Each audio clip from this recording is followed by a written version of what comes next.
یہ یہاں پر کیا کر رہے ہیں؟ اس نے اپنی دوست سے سوال کیا۔ مجھے کیا پتا، ہو سکتا ہے کہ اسی یونیورسٹی میں پڑھاتے ہوں۔ رکو، میں عبدالہادی سے پوچھتی ہوں۔ ارے اسے کیا پتا، چھوڑو، ایمی میں کیوں اس کو سر پر سوار کر رہی ہوں۔ ان لوگوں کا یونیورسٹی میں فرسٹ سیمسٹر تھا اور آج ان کا دوسرا ویک تھا۔ وہ دونوں ہی پہلے ہفتے چھٹی پر تھی۔ کل ان کے سر عنان کے ساتھ ہی کلاس تھی۔ گھر جا کر جب اس نے ٹائم ٹیبل پر غور کیا تو اسے زمین اپنے قدموں کے نیچے سے نکلتی ہوئی محسوس ہوئی تھی۔ نہیں اللہ جی، اس بار نہیں، پلیز مجھے اس انسان کے ہاتھوں ذلیل نہیں ہونا ہے۔ اس کا دل کر رہا تھا کہ وہ اپنے بال پکڑ کر زور زور سے کھینچنا شروع کر دے۔ بنٹی کھانے کا پوچھنے کے لیے اس کے کمرے میں داخل ہوا تھا۔ آپ بھی کیا ہو گیا ہے؟ پاگل ہو گئی ہو تو مجھے کنفرم کر دو، میں ابھی بابا جان کو بتا کر پاگل خانے میں کال کر کے تمہارا نمبر درج کروا دیتا ہوں۔ ویسے بھی آج کل پاگل ہونے والے لوگوں کی تعداد بڑھ گئی ہے، کہیں ایسا نہ ہو کہ پاگل خانے میں جگہ پوری ہو جائے۔ اپنی بڑی بہن کو بال کھینچتے ہوئے دیکھ کر وہ شرارتی انداز میں اپنے پورے دانتوں کی نمائش کرتے ہوئے گیا ہوئے۔ اگر تم چاہتے ہو کہ میں تمہاری گردن اپنے ہاتھوں میں مروڑ کر کسی دور دراز پہاڑی کے پیچھے دفن نہ کر دوں تو اپنی زبان بند رکھو۔ پہاڑی تک جانے کے لیے آپ کو چلنا پڑے گا۔ آپ کو تو بیڈ سے اٹھتے ہوئے بھی موت پڑتی ہے، وہاں تک کیسے جائیں گے؟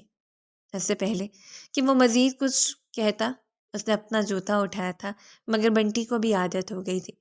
اس نے کمال مہارت کا مظاہرہ کیا اور پردے کو پکڑ کر سائڈ پر ہو گیا۔ جوتا کھڑکی سے جا کر لگا تھا۔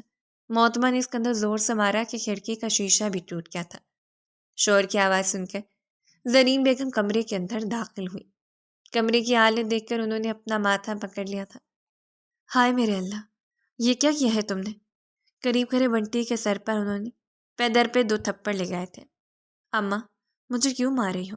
میں نے کچھ بھی نہیں کیا، سارا قصور باجی کا ہے، بنٹی نے منہ بسوڑتے ہوئے کہا تھا۔ ابھی 1 ہفتہ پہلے ہی تو تمہارے بابا نے یہ شیشہ لگوایا تھا۔ دراصل پچھلے ہفتے بنٹی کسی کو بتائے بغیر ہی کچھ دوستوں کو لے کر گھر آ گیا تھا۔ انہوں نے لان میں کرکٹ کھیلنے کا شغل فرمایا تھا۔ اس بیچارے کے وہ گمان میں بھی نہیں تھا کہ یہ شغل اس کی جان کا عذاب بن جائے گا۔ ادھر اس نے کمرے کا شیشہ توڑا اور ادھر اس کی اماں نے اس کی پاکٹ منی بھی بند کر دی۔ پاکٹ منی کیا تھی، بڑی مشکل سے اس کو روز 50 روپے ملتے تھے۔ اب اس کے 50 روپے بھی بند ہو گئے تھے۔ ابھی اس ہفتے جا کر اس کی سزا ختم ہوئی تھی، لیکن اماں نے پھر سے نئی سزا سنا دی کہ اگلے 1 مہینے تک تمہیں ایک پوری کوڑی بھی نہیں ملے گی۔ بنٹی کو سمجھ نہیں آ رہی تھی کہ وہ کس دیوار کے ساتھ جا کر اپنا سر مارے۔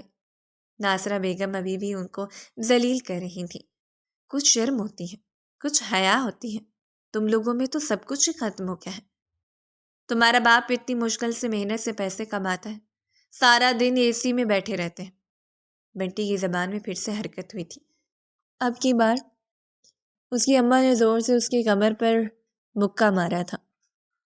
آپ ہی نے تو کہا کہ ہمیشہ سچ بولا کرو، اب سچ بولنے پر بھی اس طرح سے مارو گے تو کیسے چلے گا؟ ابا خود ہی تو کہہ رہے تھے کہ گورنمنٹ کے آفسرز میں اتنا کام نہیں ہوتا ہے۔ وہ باقاعدہ اپنا گلا پھاڑ کر رونا شروع ہو گیا تھا۔ محتمہ نور صاحبہ کونے میں کھڑی تھی اور خوفزدہ نظروں سے اپنی اماں جان کی طرف دیکھ رہی تھی، جو ابھی تک اس کی طرف متوجہ نہیں ہوئی تھی۔ جلدی سے تم یہ سب کچھ صاف کرو، بلکہ تم تو رہنے ہی دو، ایک نیا کٹا کھول کر بیٹھ جاؤ گی، میں خود ہی صاف کر دیتی ہوں، انہوں نے نور کو کہا اور پھر اس کے ساتھ ہی منع کر دیا۔ نور نے اپنی گردن جھکا لی اور اپنی مسکراہٹ چھپانے کی کوششیں کرنے لگی۔ اسے اتنا مزہ آتا تھا جب کوئی اسے کام کہتا اور پھر ساتھ ہی منع کر دیتا تھا۔ اس کی وجہ یہ تھی کہ سبھی اس کی صلاحیتوں سے واقف تھے۔ سب لوگوں کو اندازہ تھا کہ وہ کام کو ٹھیک نہیں کرتی ہے بلکہ برباد کر دیتی ہے۔ اماں کام صاف کرنے میں مصروف ہو گئی تھیں، جبکہ وہ چھوٹے بچوں کی طرح اچھلتی ہوئی کمرے سے باہر نکلی۔ سامنے ہی پھپھو جان بیٹھی ہوئی تھی۔ ارے لا حول ولا قوت، تم چھوٹی بچی نہیں ہو جس طرح سے اچھل رہی ہو۔ انہوں نے فوراً ہی اپنے کانوں کو ہاتھ لگایا تھا۔ اور تمہارا دوپٹہ کہاں پر ہے؟ اتنی بڑی ہو گئی ہو لیکن ابھی تک دوپٹے کا کوئی ہوش نہیں ہے۔ اس کے ابا جان بھی سامنے بیٹھے ہوئے تھے۔ اتنا غصہ تو اسے پھپھو کی باتوں پر نہیں آ رہا تھا جتنی شرمندگی اسے اپنے ابا جان سے ہو رہی تھی۔ مجھے دوپٹے کی نہیں بلکہ آپ کے بیٹے کو دوپٹے کی ضرورت ہے۔ نکل نکل کر باہر آ رہا ہے۔ اس نے ان کے 3 من کے پیٹ پر ایک نظر ڈالتے ہوئے کہا تھا۔ اس کی آواز کافی اونچی ہو گئی تھی۔ بھائی صاحب دیکھا آپ نے، کینچی جیسی زبان چلتی ہے اس کی، ذرا شرم و حیا نہیں ہے۔ اپنے ہونے والے شوہر کے بارے میں کون اس طرح سے بات کرتا ہے؟ یہ سن کر اس نے حیرت سے آنکھیں پھیلا کر پہلے اپنے پھپھو کو دیکھا اور پھر اپنے ابا جان کو دیکھا، جو اسے نگاہیں چرانے لگے تھے۔ سامنے بیٹھا ہوا سکندر یوں شرم سے لال ہو رہا تھا جیسے کل ہی اس کی رخصتی ہو۔ کیا کہا آپ نے؟ دوبارہ سے کہیے گا۔ ارے اب کیا تمہارے دماغ کے ساتھ ساتھ کانوں نے بھی کام کرنا چھوڑ دیا ہے محترم؟ فاروق صاحب وہاں سے اٹھ کر چلے گئے تھے کیونکہ ان کو یقین ہو گیا تھا اب یہاں پر پانی پت کی ایک بہت بڑی جنگ شروع ہونے والی ہے۔ اپنی بہن کو تو سمجھا سمجھا کر تھک چکے تھے کہ میں اپنی بیٹی کا رشتہ آپ کے بیٹے کے ساتھ نہیں کروں گا کیونکہ آپ کا بیٹا کسی کام کا نہیں ہے، مگر بہن بھی اپنے نام کی ایک تھی، ڈھیٹ بن کر ان کے در کے ساتھ ہی چپکی ہوئی تھی۔ پہلی بات تو یہ ہے پھپھو جان کہ میں اس بلڈوزر سے شادی نہیں کروں گی۔ دوسری بات یہ ہے کہ مجھ پر توجہ دینے کی بجائے آپ اپنی بیٹیوں کی طرف توجہ دیں جو ہر دوسرے روز کسی نہ کسی پولیس والے کے ساتھ ڈیٹ پر گئی ہوتی ہیں۔ ہائے میرے اللہ، میں مر گئی، میری بیٹی پر بہتان لگا دیا، تجھے ذرا شرم نہیں آئی یہ کہتے ہوئے؟ فاروق صاحب جاتے جاتے پلٹ آئے تھے کیونکہ ان کا وہاں پر رہنا ضروری تھا۔ اس طرح سے اپنی بہن کو اپنی بیٹی کے رحم و کرم پر نہیں چھوڑ سکتا تھا۔ نور بیٹا، انہوں نے اپنی آواز اونچی کرنے کی کوشش کی۔ بیچارے ساری زندگی اپنی بیوی سے دب کر رہے تھے، ابھی بھی کیا بولتے، صرف اس کا نام ہی لے سکے تھے۔ بابا جان، میں کون سا جھوٹ بول رہی ہوں؟ ابھی میں ان کو تصویریں دکھانے کے لیے تیار ہوں، مگر وہ کیا ہے نا، مجھے دوسروں کی عزت کا خیال ہے۔ اگر آپ نے دوبارہ میرے کردار پر وار کیا تو میں پورے محلے میں جا کر یہ اعلان کر دوں گی۔ تم کیا اعلان کرو گی؟ میں خود محلے میں والوں کو تمہاری اس لمبی زبان کے بارے میں بتاؤں گی۔ اللہ کا شکر ہے کہ تمہاری زبان کے جوہر کھل کر میرے سامنے آ گئے ہیں۔ میرا معصوم بچہ بچ گیا، تم تو اس سے بیچ کھاتی۔ غلط فہمی ہے آپ کی، کس نے اس کو لینا بھی نہیں تھا، الٹا میرا ہی نقصان ہو جاتا۔ اس نے ناک سے مکھی اڑاتے ہوئے کہا تھا۔ بس اتنی عزت افزائی کافی ہے، میں مزید برداشت نہیں کر سکتی ہوں۔ انہوں نے اپنے بیٹے کا ہاتھ پکڑا اور اسے اٹھانے کی کوشش کی، مگر خود ہی زور سے صوفے پر گر گئیں کیونکہ بیٹے کا وزن کافی زیادہ تھا۔ یہ دیکھ کر نور نے اپنا رخ پھیر لیا تھا کیونکہ اس کے لیے اپنی ہنسی کنٹرول کرنا مشکل ہو گیا تھا۔ کچن میں کھڑی فائزہ جو کہ خاندان کی سب سے معصوم اور بڑی بیٹی تھی، ہر وقت ہی گھر کے کاموں میں مصروف رہتی تھی، مگر اس نے کبھی بھی اف تک نہیں کی تھی۔ اسے یہ سب کچھ کرنا پسند تھا۔ وہ ابھی شوہر کی آواز سن کر دروازے میں آ کر کھڑی ہو گئی تھی۔ ابھی کا منظر دیکھا، بے ساختہ اس کا قہقہ بلند ہوا اور پھر وہ نان اسٹاپ ہنسنے لگے۔ پھپھو اور ان کا بیٹا دونوں ہی شرمندہ ہو چکے تھے۔ پھپھو کے بیٹے کو ایک ہی بیماری تھی اور وہ تھی بیٹھ کر کھانا۔ جب بھی کسی نے اسے دیکھا وہ ہمیشہ کھا رہا ہوتا تھا۔ صبح اٹھتا، کھانا شروع کرتا، بیچ میں رات ہو جاتی، اس کا وزن کب 1 من سے 2 من اور پھر 2 من سے 3 من ہوا کہ دیکھنے والے بھی حیران رہ گئے۔ اس کے باوجود بھی وہ حد سے زیادہ ٹھرکی تھا، صدا کا نکمہ بھی تھا، اور پھپھو جان چاہتی تھی کہ وہ اپنے بیٹے کے لیے اپنے بھائی کی سب سے قابل بیٹی کا رشتہ کریں۔ قابل کا لقب بھی محترمہ نور صاحبہ نے اپنے لیے خود ہی استعمال کیا تھا، ورنہ اگر ان کی اماں جان سے پوچھا جاتا تو وہ ان کے لیے دنیا کی سب سے نکمی ترین عورت تھی۔ آپ خاموش کیوں کھڑے تھے؟ آپ نے کچھ کہا کیوں نہیں؟ اسے خاموش کیوں نہیں کروایا؟ اب آپ کی بہن اسے سارے محلے میں بدنام کر دے گی۔ اماں، بدنام بھی وہی ہوتا ہے جس کا نام ہوتا ہے۔ رے غیرت، تیرے نام کے پوسٹر چھپوانے سے ہمیں کیا فائدہ ہوگا؟ 1000 بار سمجھایا میں نے تمہیں، لڑکی کی عزت بہت نازک ہوتی ہے۔ میں یہاں 1 منٹ کے لیے سائٹ پر ہوتی ہوں اور تم کوئی نہ کوئی پھڈا کر لیتی ہوں۔ انہوں نے اپنا سر دونوں ہاتھوں میں گرا دیا تھا۔ جو بھی تھا وہ تم سے بڑی تھی، تمہیں ان سے تمیز سے بات کرنی چاہیے تھی، اور میں نے 1000 بار سمجھایا ہے تم لوگوں کو کہ بڑوں کے معاملات میں نہ غصہ کرو۔ جب میں ہوں ان سے بات کرنے کے لیے، جب میں نے کہا ہے کہ میں تمہارا رشتہ اس عورت کے بیٹے کے ساتھ نہیں کروں گی، تو پھر کیوں بیچ میں تم اپنی زبان کے جوہر دکھائیں؟ انہیں ایک لمحے کے لیے بھی صبر نہیں آ رہا تھا، اور یہ سب کچھ آپ کی شے کی وجہ سے ہے۔ اب اپنے شوہر کی طرف متوجہ ہو گئی تھی جو انہوں نے لاپرواہی سے کندھے اچکا دیے تھے۔ پہلے وہ اپنے آفس کے کاموں میں مصروف رہتے تھے اور ابھی فاروق صاحب نے اپنی نئی مصروفیات شروع کی ہوئی تھیں۔ شام کے وقت وہ اپنے دوستوں کے ساتھ بیٹھ کر چپس کھیلنے تھی۔ نہ تو اس نے گھر کے معاملات میں کوئی خاص دلچسپی تھی اور نہ ہی انہیں گھر کے معاملات کے بارے میں پتہ تھا۔ شروع سے لے کر اب تک ناصرہ بیگم نے سب کچھ دیکھا تھا اور وہ کبھی کبھار اس بات پر بہت زیادہ زچ بھی ہو جاتی تھیں، لیکن اب تو اتنا وقت گزر گیا تھا کہ انہیں بھی عادت ہو گئی تھی۔ اب تو وہ غصہ بھی نہیں کرتی تھی بلکہ صبر کا گھونٹ پی جاتی تھیں۔ میرا انتظار کرنا سنڈریلا، میں راستے میں ہوں، بس آ رہا ہوں میں۔ جس طرح کی تمہاری آواز اور شکل ہے تمہیں سنڈریلا نہیں بلکہ اینابیل ملے گی، اس نے ڈراؤنی مووی کی خوفناک ڈول کا حوالہ دیتے ہوئے کہا۔ تیمور نے ڈرامائی انداز میں نور کی طرف دیکھا۔ اگر انسان کی شکل اچھی نہ ہو تو کم سے کم انسان کو بات ہی اچھی کر لینی چاہیے۔ اگر انسان کی آواز نہ اچھی ہو تو کم سے کم انسان کو خاموش ہی رہ لینا چاہیے، اسی کے انداز میں دو بدو جواب دیتے ہوئے بولی تھی۔ جتنی لمبی تمہاری زبان ہے مجھے نہیں لگتا کہ اگلے 10 سالوں میں بھی تمہاری شادی ہوگی۔ تمہیں میری شادی کی فکر کرنے کی ضرورت نہیں ہے، میرے لیے تو ایک بہت ہی امیر کبیر لڑکا آئے گا۔ 2 لڑکے تو آ ہی چکے ہیں تو میں نے اپنی آنکھوں سے دیکھے ہیں، تیسرا لڑکا بھی دیکھ لوں گا۔ تیمور کا اشارہ پچ پہلے چچا کے بیٹے شرف عرف کھمبے کی طرف تھا اور دوسرا اشارہ پھپھو کے بیٹے ٹکلو کی طرف تھا۔ یہ نام بھی انہوں نے خود ہی سجیسٹ کیے ہوئے تھے۔ یار تیمور، ویسے میں کبھی کبھار سوچتی ہوں تم نہ ہی سوچا کرو، اپنے چھوٹے سے ذہن پر مت زور ڈالا کرو، کہیں ایسا نہ ہو شارٹ سرکٹ ہو جائے۔ یار میں سیریس ہوں، قسم سے میں سوچ رہی ہوں ہم ایک نارمل سے گھرانے سے تعلق رکھتے ہیں، ابا بھی کوئی بڑے افسر نہیں ہیں، بس 16 گریڈ کے ہیں۔ میرے لیے کہاں سے امیر آدمی کا رشتہ آئے گا؟ مجھے لگتا ہے کہ مجھے خود ہی کچھ کرنا پڑے گا، ہاتھ پاؤں مارنے پڑیں گے۔ یہ لوگ میڈم خدا کا واسطہ ہے تم اپنے ہاتھ پاؤں نہ ہی مارو، مشکل اپنے گلے میں باندھ لو گی۔ یار تیمور دیکھو، اس کے سامنے جا کر کھڑی ہو گئی تھی۔ مجھے بتاؤ کہ مجھ میں کمی ہی کیا ہے؟ اور اس کے سامنے گول گول گھومنے لگی۔ چکر آنے کی وجہ اس کا پاؤں دوسرے پاؤں میں پھنسا تھا اور زمین پر گر گئی تھی۔ تم میں کیلشیم کی کمی ہے، وہ اپنی تھوڑی پر انگلی رکھتے پرجوش انداز میں بولا تھا، جیسے کوئی بہت بڑی چیز دریافت کر بیٹھا۔ اس کی بات سن کر وہ آنکھیں چھوٹی چھوٹی کر کے اس کو گھورنے لگی۔ نہیں یار، میں حسن کے حوالے سے بات کر رہی ہوں، کمی تو نہیں ہے، حد سے زیادہ زیادتی ہے۔ حسن اتنا زیادہ ہو گیا ہے اور اتنا برائٹ ہو گیا ہے کہ دیکھا ہی نہیں جا رہا۔ وہ اب آنکھیں بڑی بڑی کر کے اس کو دیکھنے کی کوششوں میں ہلکان ہو رہا تھا۔ تیمور اس کی خالہ نے ایک ہی سکول میں پڑھا تھا۔ اس کے بعد تیمور نے پڑھائی کو خیر بات کہہ دیا تھا اور ابا کے چھوٹے سے کاروبار میں لگ گیا تھا۔ اس کی کوالیفیکیشن صرف میٹرک تک ہی تھی، جبکہ محترمہ اپنے ابا کی وجہ سے مجبور ہو کر یونیورسٹی جاتی تھی، بھر بھر کے پاس ہوتی تھی، لیکن اس کے ابا کے لیے یہی کافی تھا۔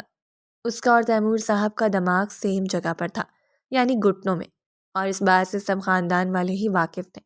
تیمور کی منگنی اس کی پھپھو کی بیٹی سے ہو چکی تھی، اسی وجہ سے تیمور کی طرف سے تو چانس بالکل ختم تھا، ورنہ نور کی اماں جان پہلی فرصت میں اسے تیمور کے ساتھ ہی رخصت کر دیتی۔ تو مجھے اپنے کسی بہت ہی امیر کبیر دوست کا نمبر دو، ہو سکتا ہے کہ میں اس کو پھنسانے میں کامیاب ہو جاؤں، جیسا کہ ڈراموں میں ہوتا ہے۔ تم نے دیکھا نہیں ہے، لڑکی کی آواز سن کر لڑکا مدہوش ہونے لگتا ہے، وہ اس کی آواز سے اس کا دیوانہ ہونے لگتا ہے، کہیں کہیں دنوں تک اس کے بارے میں سوچتا رہتا ہے اور پھر اسے ملنے کی کوششیں کرتا ہے۔ فکر مت کرو، تمہارے معاملے میں لڑکے کو اتنی زحمت نہیں کرنی پڑے گی، تمہاری آواز سن کر ہی وہ تمہیں بلاک کر دے گا۔ یہ کہہ کر وہ تیزی سے سیڑھیاں اترتا ہوا نیچے چلا گیا تھا۔ تم ایک انتہائی بدتمیز انسان ہو، تم سے بات کرنا ہی فضول ہے۔ میرا دماغ خراب تھا جو میں نے تم سے اپنے خیالات کا اظہار کیا۔ وہ اچل اچل کر اس کو گالیاں دے رہی تھی، لیکن تیمور کو تو کوئی فرق ہی نہیں پڑ رہا تھا۔ اس نے تیمور کو ارجنٹ کال کی تھی کہ مجھے تمہاری ضرورت ہے، جلدی سے ملنے کے لیے آؤ، ایک بہت بڑا مسئلہ ہو گیا ہے۔ وہ پچھلے 1 گھنٹے سے بیٹھا اس کی فضول باتیں سن رہا تھا۔ اس سے تو اچھا تھا کہ وہ اپنی منگیتر کے ساتھ ڈیٹ منانے کے لیے چلا جاتا۔ فضول لڑکی نے اس کا ٹائم برباد کر دیا تھا۔ تیمور کے جانے کے بعد وہ گرنے والے انداز میں چارپائی پر بیٹھ گئی اور آگے پیچھے سے آنے والی آوازوں کو سن کر مایوس ہو گئی۔ کیا تھا اگر ہم بھی کسی بڑے سے محلے میں رہتے ہوتے، ہمارے آس پاس بھی امیر کبیر لوگ ہوتے، ہو سکتا تھا کہ کسی بزنس مین کی نظر مجھ پر پڑ جاتی۔ ایک تو محلہ بھی ہمیں یہ فضول اور چھوٹا سا ملا ہے۔ باجی باجی، اسے ایک بچے کی چیخنے کی آواز سنائی دی۔ اس نے پلٹ کر دیکھا، میری گڈی وہاں پر آئی ہے، مجھے میری گڈی دے دو۔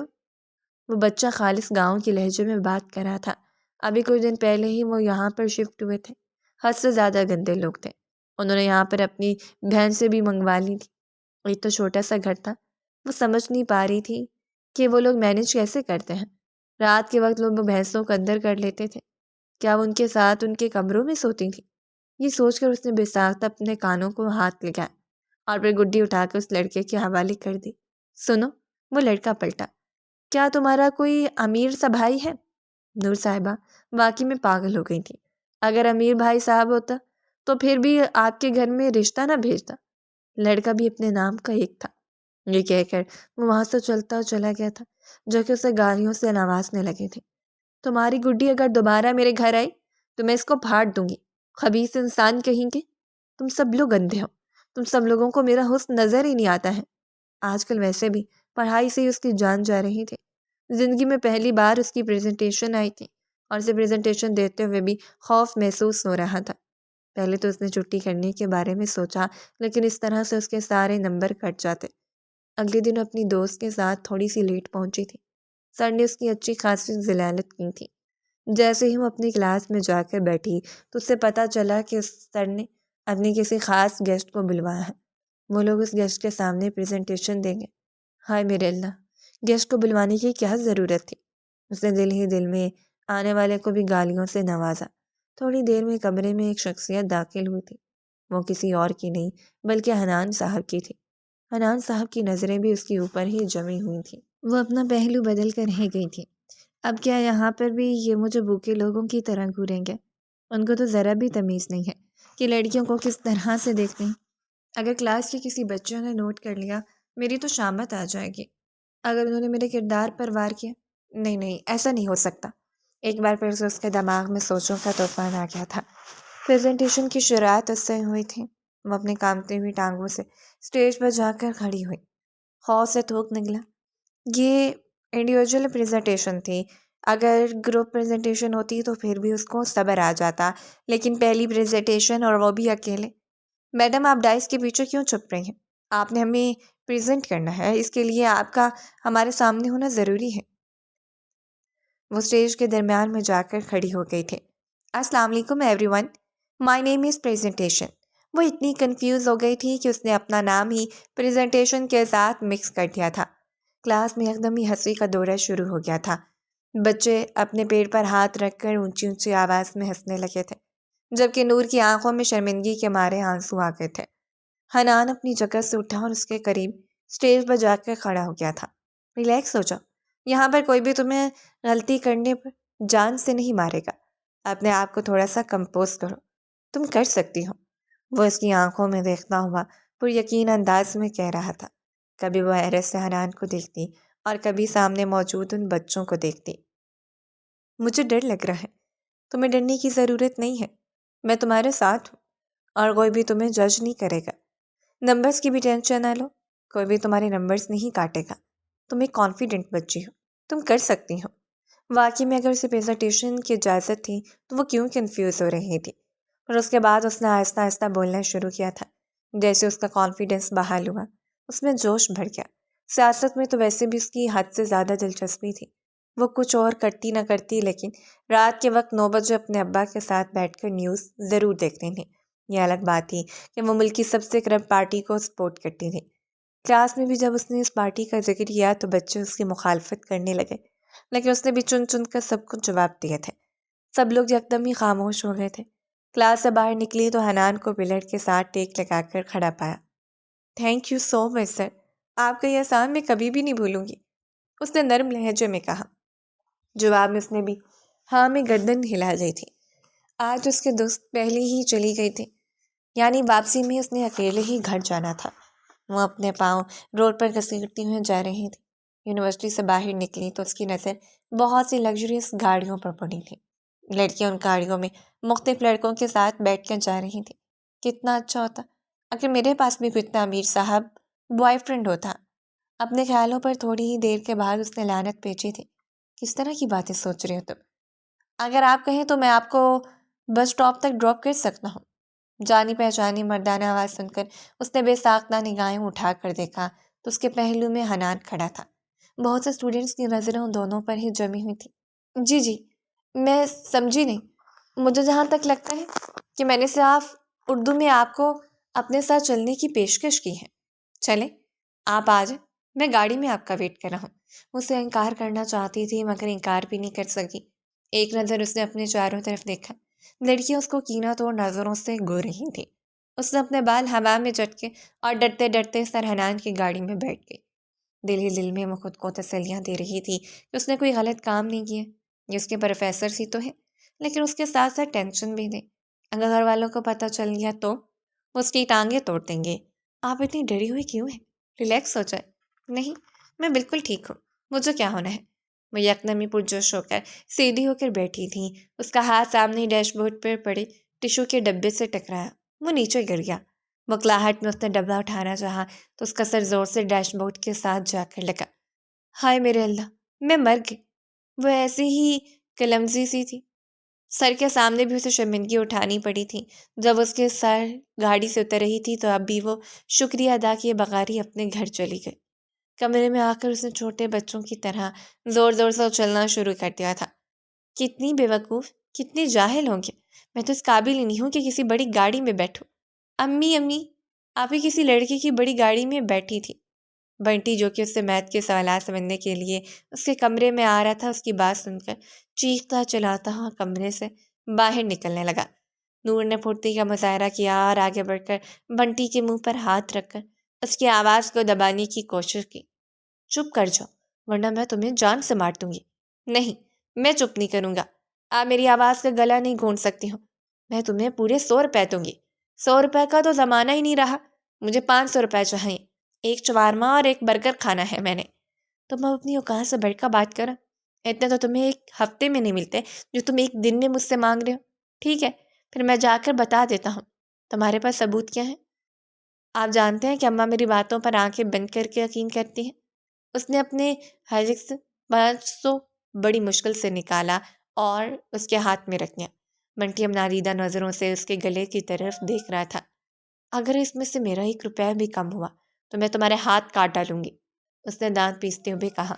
اگلے 2 دنوں تک اس کے گھر میں ایک عجیب ہی خوشی کا ماحول چل رہا تھا۔ اس کی اماں بہت ایکسائٹڈ رہنے لگی تھیں۔ اس نے 2-3 اماں سے پوچھا کہ لیکن انہوں نے کوئی خاص جواب نہیں دیا، بلکہ جب بہت زیادہ خوش ہوتی تھی تو اسے اپنے گلے سے لگا لیتی تھی۔ اللہ تعالیٰ نے میری بچی کے نصیب کھول دی ہیں۔ کیوں؟ کیا ہوا اماں؟ آپ تو یوں کہنی ہے جیسے میرے لیے کسی بہت بڑے اور امیر آدمی کا رشتہ آ گیا ہے۔ ارے ایسا ہی ہے، لیکن باجی وہ تم سے پورے 8 سال بڑا ہے۔ ادھر بنٹی نے یہ بات کہی تھی اور ادھر اس نے اپنا سینہ پیٹنا شروع کر دیا تھا۔ ہائے میرے اللہ، بڈھے سے میری شادی کروا رہے ہیں۔ میں ایسا نہیں کروں گی، ابھی تو میں 21 سال کی ہوں، میں اسے شادی نہیں کروں گی۔ وہ تمہارے بابا کے دوست کا بیٹا ہے اور تمہارے بابا نے اس کو زبان دے دی ہے۔ تم اس کی تصویر تو دیکھو، بہت ہی ہینڈسم ہے۔ مجھے اس کی تصویر نہیں دیکھنی ہے اور نہ ہی مجھے اس سے شادی کرنی ہے۔ آپ لوگ میرے ساتھ زور زبردستی نہیں کر سکتے ہیں۔ میں نے کہہ دیا ہے کہ تمہارے بابا نے اس کو زبان دے دی ہے۔ اگر دیکھنا ہے تو دیکھو، ورنہ اپنے آپ کو ذہنی طور پر تیار کرو۔ اپنے ہی ہفتے تم لوگوں کا نکاح ہو رہا ہے۔ مجھے اتنی جلدی شادی نہیں کرنی ہے۔ یہ تو مجھے پڑھانا چاہتے تھے، فکر مت کرو، وہ بھی تمہیں پڑھائے گا۔ اب کیا ساری زندگی میں تعلیم ہی حاصل کرتی رہوں گی؟ مجھے تو لگتا ہے کہ پڑھتے پڑھتے میں مر جاؤں گی۔ بیٹا جی، زیادہ ڈرامے لگانے کی ضرورت نہیں ہے، جاؤ اور اپنے کمرے میں جا کر ریسٹ کرو۔ شام کو تیار ہو جانا، کوئی اچھا سا لباس پہننا۔ میں نے اس کے پیرنٹس کو بلایا ہے، وہ آج ہمارے گھر آ رہے ہیں۔ خبردار جو تم نے ان کے سامنے کوئی بھی بے وقوفوں والی حرکت کی۔ کیا لڑکا بھی آ رہا ہے؟ اس نے بے ساختہ سا سوال کیا تھا۔ اپنے باپ کو جانتی ہو نا، انہیں یہ بے حیائی پسند نہیں ہے۔ صاف صاف کہیں نا، کیا آپ کو یہ سب کچھ اچھا نہیں لگتا؟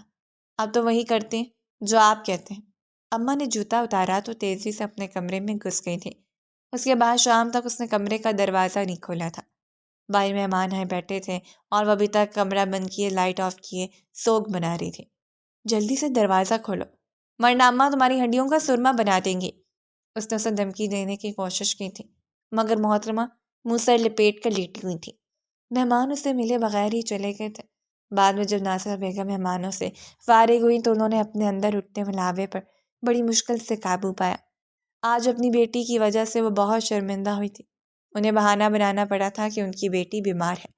وہ تو لڑکے والے اچھا تھا، انہوں نے کوئی تماشا نہیں لگایا تھا اور نہ ہی کوئی بات بنائی تھی، ورنہ ان کے موئے موئے ہو جاتا۔ اتنا اچھا رشتہ آیا ہوا ہے، اسے تو شکر ادا کرنا چاہیے۔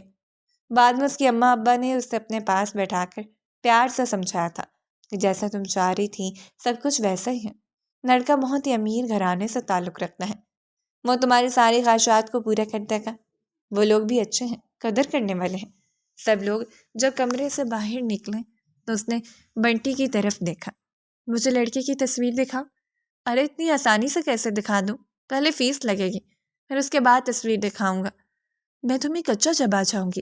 ٹھیک ہے، اگر آپ کو تصویر دیکھنے کا اتنا ہی شوق ہے تو آپ کے پاس 2 آپشنز ہیں، یا تو مجھے پیسے دے یا پھر میری لاش کے اوپر سے گزرے، کیونکہ اس گھر میں صرف نہیں ہوں جس کے پاس جیجو کی تصویر ہے، میرے پاس نمبر بھی ہے، اگر چاہیں تو میں نمبر بھی دے سکتا ہوں۔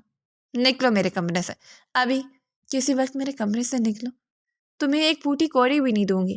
1 ہفتے بعد ویسے بھی میرا نکاح ہے، میں خود ہی اس کو دیکھ لوں گی، تب تو آپ آنکھیں پھاڑ پھاڑ کر دیکھو گی۔ وہ اپنے دانتوں کی نمائش کرتا وہاں سے چلا گیا تھا۔ اس کے بعد اس نے اپنی سہیلی کو کال کی اور سارا ماجرا سنایا۔ اس کی سہیلی بہت زیادہ ایکسائٹیڈ ہو گئی تھی۔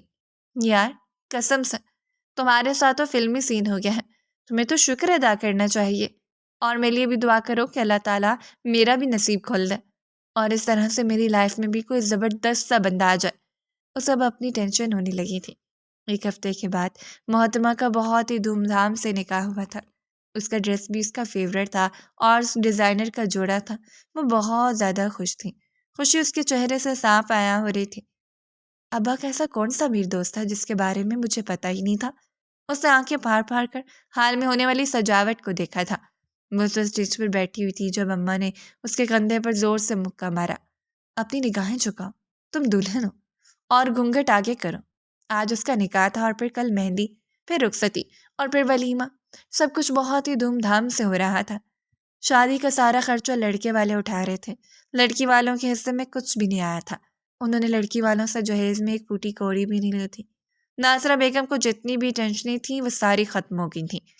چھوٹی بیٹی کی شادی ہو چکی تھی اور بڑی بیٹی کا رشتہ بھی ہو گیا تھا۔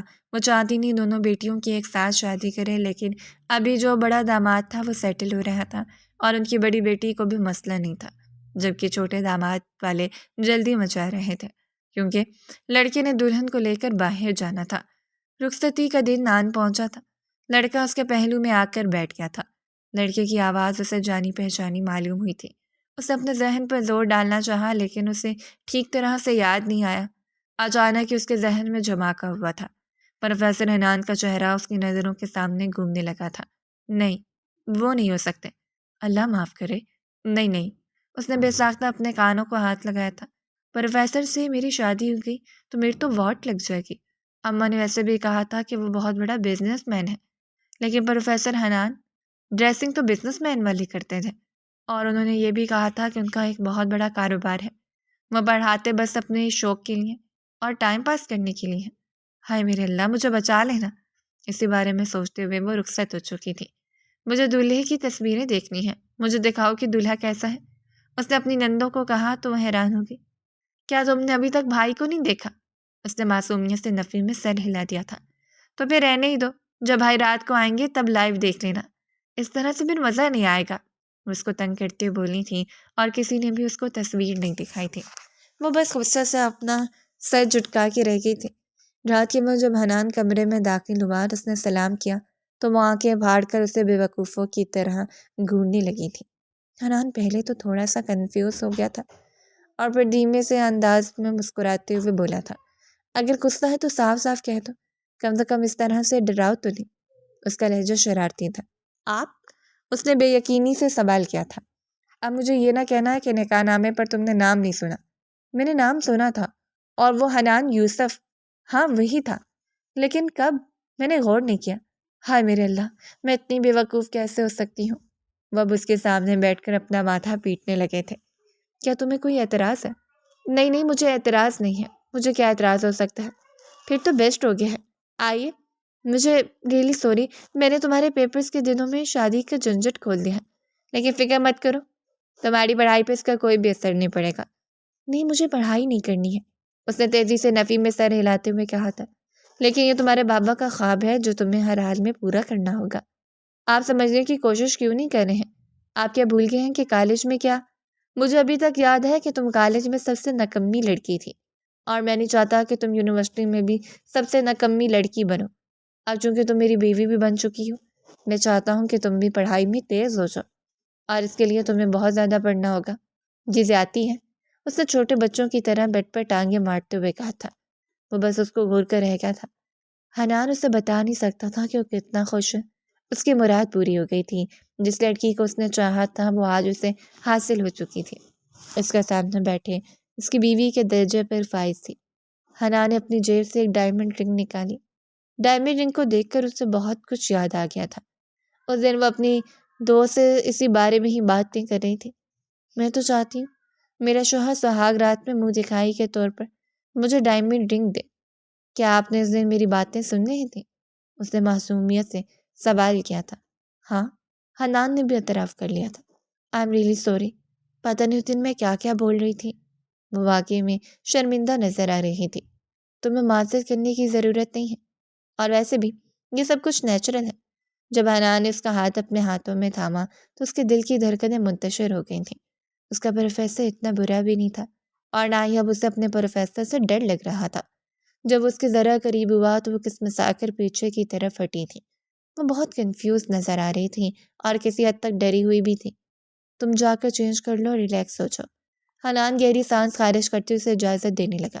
وہ تو جیسے اس چیز کا انتظار کر رہی تھی۔ بھاگتی واش روم میں گھس گئی، زور سے دروازہ بند کر کے دیوار کے ساتھ کھڑی ہو کر گہرے گہرے سانس لینے لگی۔ ہائے میرے اللہ، یہ انسان تو بہت رومانٹک ہے، اس نے اپنا ماتھے پر آئے ہوئے پسینے کو صاف کرتے ہوئے کہا تھا، اور پھر شرمیلے انداز میں مسکراتی تھی۔ یعنی میری زندگی بہت ہی خوبصورت گزرنے والی ہے۔ اس نے اس بات کا اعتراف کر لیا تھا۔ تھوڑی دیر کے بعد اسے یاد آیا کہ واش روم میں اپنے کپڑے سے لے کر ہی نہیں گئی۔ وہاں پر حنان کا ٹراؤزر شرٹ موجود تھا، اس نے وہی پہن لیا تھا۔ جب وہ باہر نکلی تو اسے دیکھ کر وہ ٹھٹک کر اپنی جگہ پر رکا۔ وہ بہت ہی کیوٹ اور پیاری لگ رہی تھی۔ حنان کو اس پر بہت زیادہ پیار آ رہا تھا۔ جیسے وہ بیڈ پر جا کر بیٹھے، حنان نے آگے بڑھ کر کمرے کی لائٹ آف کر دی اور اسے آہستگی سے اپنی باہوں میں سمیٹ لیا۔ جیسے جیسے رات گزرتی چلی جا رہی تھی، وہ دونوں ایک دوسرے میں گم ہوتے جا رہے تھے۔ بہت ہی پیار سے اس نے محترمہ کو سمیٹا تھا۔ صبح جب وہ سو کر اٹھے تو اس کے گال شرم کے مارے دہک رہے تھے۔ اسے حنان کی طرف دیکھنا بھی مشکل ہو رہا تھا۔ صبح سویرے اس کے اٹھنے سے پہلے ہی وہ تیزی سے کمرے سے باہر نکل گئی۔ تھوڑی اس وقت اپنی ساس کے ساتھ کچن میں کھڑی تھی۔ کھانے میں سے کچھ بھی بنانا نہیں آتا تھا۔ اس کے ساتھ اسے ڈانٹ رہے تھے۔ جب حنان کچن میں داخل ہوا، کیا ہوا ہے؟ وہ اپنی اماں کی کھردری اور روبدار آواز سن چکا تھا۔ محترمہ کو چائے بنانے بھی نہیں آتی۔ اس کی اماں کے لہجے میں نفرت تھی۔ تو کیا ہو گیا ہے؟ اس نے اپنی بیوی پر ایک نظر ڈالی جس کی آنکھیں آنسوؤں سے بھری ہوئی تھیں۔ دراصل اس کی ماں اس رشتے کے لیے راضی نہیں تھی، لیکن اپنے بیٹے کی خوشی کے لیے وہ اس لڑکی کو بیاہ کر لائی تھی، اور اب انہیں اس لڑکی کو تکلیف پہنچانے کا موقع مل گیا تھا، کیونکہ نور کو کوئی بھی کام نہیں آتا تھا۔ آج اس کا یہاں پر پہلا دن ہے، اور آپ پہلے دن اسے چائے بنوا رہی تھیں۔ ان کا ولیمہ کینسل ہو چکا تھا کیونکہ اس کی اماں کے دور کے کزن کی فوتگی ہو گئی تھی۔ اس کی اماں وہاں پر گئی بھی نہیں تھی، لیکن اس کے باوجود بھی انہوں نے ولیمہ کینسل کر دیا تھا۔ حنان کو اس پر غصہ تو بہت آیا تھا، مگر وہ صبر کا گھونٹ پڑ کر رہ گیا تھا۔ دوسری طرف نور کو ابھی تک یقین نہیں آ رہا تھا کہ اتنی اچھی اور سوبر بننے والی خاتون اس سے اس قدر نفرت کرتی ہوگی۔ حنان کے کچن میں داخل ہوتے ہی وہ اس کے پیچھے جا کر چھپ گئی تھی۔ اس کو بولو کہ میں اسے یہاں پر مفت کی روٹیاں توڑنے کے لیے نہیں لائی ہوں۔ اگر اسے اس حویلی میں رہنا ہے تو اسے کام بھی کرنا ہوگا۔ ہماری حویلی میں کھانا بنانے کا کام ملازمہ نہیں کرتی۔ پہلے وہ میری ڈیوٹی تھی اور اب اس کی ڈیوٹی ہے۔ اسے باور کرواتی ہوئی وہاں سے چلی گئی تھیں۔ ان کے جانے کے بعد اس نے حنان کے سینے پر اپنا سر رکھ دیا اور پھوٹ پھوٹ کر رونے لگی۔ مجھے کھانا بنانا نہیں آتا ہے، میں کیسے کھانا بناؤں گی؟ اور اگر شام کو میں نے کھانا نہ بنایا تو وہ مجھے ڈانٹیں گی۔ آپ کی امی نے پہلے بھی مجھے بہت ڈانٹا۔ ارے میری جان، کیا ہو گیا ہے؟ اتنی ٹینشن کیوں لے رہی ہو؟ امی کی ذرا طبیعت خراب ہے، اسی وجہ سے وہ چڑچڑی ہو گئی ہیں۔ میں اپنی امی کی طرف سے تم سے معافی مانگتا ہوں۔ اگر تمہیں کھانا بنانا نہیں آتا تو کیا ہوا، میں تمہیں سکھا دوں گا۔ کیا آپ کو کھانا بنانا آتا ہے؟ اس نے حیرت کا اظہار کرتے ہوئے کہا۔ ہاں، ہمارے گھر میں سبھی کوکنگ کر لیتے ہیں، یہاں تک کہ میرے بابا کو بھی کوکنگ آتی ہے۔ میں نے تو سنا تھا کہ بڑے گھروں میں کام کرنے کے لیے ملازم ہوتے ہیں، یہاں پر بھی حویلی کے سارے کام لازمہ ہی کرتی ہیں، لیکن کھانا امی اور بہنیں بناتی ہیں۔ تو کیا میں اکیلی کھانا بنایا کروں گی؟ نہیں میری جان، وہ تمہارا ساتھ دیا کریں گی۔ لیکن آپ کی امی نے تو کہا۔ فی الحال تم ان کی باتوں پر اتنی توجہ نہ دو، میں اپنی امی سے بعد میں بات کر لوں گا اور انہیں سمجھا لوں گا۔ حنان نے اپنی بابا سے بات کی تھی، اس نے اپنی اماں کو بھی صاف الفاظ میں سمجھا دیا تھا کہ وہ عورت میری بیوی ہے اور اسے حویلی میں وہی درجہ ملنا چاہیے جو میرے بھائی کی بیویوں کو حاصل ہے۔ آپ اس پر کسی بھی کام کا برڈن نہیں ڈالیں گے اور نہ ہی اس کے ساتھ زیادتی کریں گے۔ اگر آپ نے اس کے ساتھ کچھ بھی غلط کیا تو میں اسے اپنے ساتھ لے کر چلا جاؤں گا۔ میں اس 2 ٹکے کی لڑکی کو اس حویلی کی بہو نہیں بنانا چاہتی تھی، صرف اور صرف تمہاری وجہ سے میں نے اسے بہو بنایا ہے۔ تم بھی جلدی سے اپنی خواہشات پوری کرو، جیسے ہی تمہارا اس سے دل بھر جائے اسے فارغ کر دو، کیونکہ میں تمہاری شادی اپنی بہن کی بیٹی سے کرواؤں۔ نور دروازے کے باہر کھڑی یہ سب کچھ اپنے کانوں سے سن رہی تھی۔ اس کے لیے اپنی ٹانگوں پر کھڑا رہنا مشکل ہو گیا تھا۔ اچانک اس کا ہاتھ گلدان سے جا کر ٹکرایا، وہ زمین پر گر کر ٹوٹ گیا۔ شور کی آواز سن کر حنان تیزی سے بھاگتا ہوا باہر گیا تھا۔ نور کی آنکھوں میں تیرتے آنسو دیکھ کر اس کے دل پر چھریاں چلانے لگی تھیں۔ اس کو تو ذرا بھی تمیز نہیں، انسان میں تھوڑی سی غیرت ہوتی ہے، لیکن اس میں تو وہ بھی ختم ہو چکی ہے۔ کیا تمہاری ماں نے تمہیں یہیں سے کھایا کہ یوں چھپ کر کسی کی باتیں نہیں سنتے؟ وہ کان کھانے والے لہجے میں بولتی وہی وہاں سے لمبے لمبے ڈگ بڑھتی ہوئی چلی گئی تھی۔ حنان کے بابا نے اس کے کندھے پر ہاتھ رکھا تھا۔ فکر مت کرو، تمہاری ماں کو سمجھا لوں گا، تم اس کو سنبھالو۔ حنان نے اس کے بعد نور سے وعدہ کیا تھا، میں تمہیں کبھی بھی نہیں چھوڑوں گا۔ اماں نے جو کچھ بھی کہا ہے اس کو درگزر کرو، وہ بھی غصے میں ہے۔ شاید میں نے اپنی اوقات سے بڑھ کے خواب دیکھ لیا تھا، اسی وجہ سے میرے ساتھ یہ سب کچھ ہو رہا ہے، لیکن پلیز آپ مجھے چھوڑیے گا نہیں، میں آپ کے بغیر نہیں رہ سکتی ہوں۔ یہ کہہ کے وہ حنان کے سینے سے لپٹ گئی تھی اور پھوٹ پھوٹ کر رونے لگی تھی۔ حنان نے اسے اپنے سینے سے لگا لیا تھا۔ اس کے پیرنٹس بعد میں ملنے کے لیے آئے تھے، مگر اس کی ساس اس کے پیرنٹس سے نہیں ملی تھی۔ نور کی امی کو یہ بات محسوس ہوئی تھی، مگر وہ درگزر کر گئی کیونکہ اب بیٹی کا معاملہ تھا۔ نور ان سے بڑی خوشگوار لہجے میں بات کر رہی تھی۔ اس نے اپنی اماں ابا کو ہر طرح سے تسلی دی تھی کہ پھر بہت خوش ہے، میرا بہت خیال رکھتے ہیں۔